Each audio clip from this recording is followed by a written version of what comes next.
मैं गांव का शादीशुदा 30 वर्षीय युवा हूं। जिस कंपनी में मैं काम करने शहर आया था वह भी वहीं काम करती थी।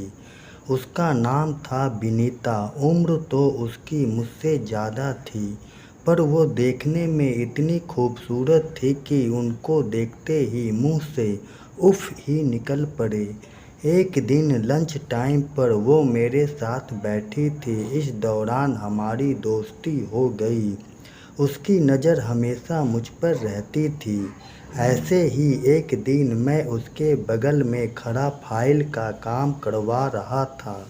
अचानक विनीता ने मुझे देखते हुए पकड़ लिया और आंखों से गुस्सा दिखाया। मैं सहम गया कि कहीं उन्होंने बता दिया तो मेरी इज्जत की ऐसी तैसी हो जाती थी, मगर उन्होंने ऐसा कुछ नहीं किया। अब वह मुझसे कुछ अलग ही अंदाज में बातें करती थी। एक दिन हम दोनों पार्क में बैठे बातें कर रहे थे तो उन्होंने अपनी ज़िंदगी के बारे में मुझे सब कुछ बता दिया। पति की मौत के बाद वह अपनी ज़िंदगी गुजार रही है। उनका दुख देखकर मैंने उसका हाथ पकड़ लिया।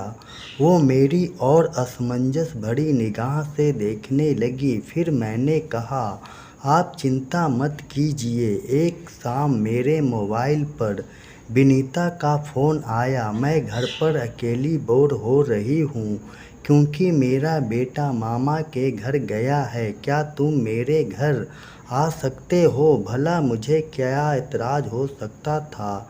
मैं उनके घर पहुँच गया। बहुत ही आलीशान मकान था उनका।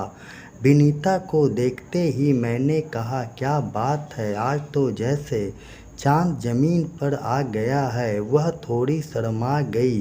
2 घंटे बाद जब मैं घर जाने लगा तो वह मेरे पास आई और बोली, रुको तो, ऐसा क्या उतावलापन है, अभी अभी तो आए हो। मैं उन्हें कुछ कह न सका और विनीता ने मुझे अपने ही घर रोक लिया। मैंने देखा आज उसके चेहरे पर खुशी साफ झलक रही थी। जब भी मुझे मौका मिलता है मैं उनके घर चला जाता हूँ।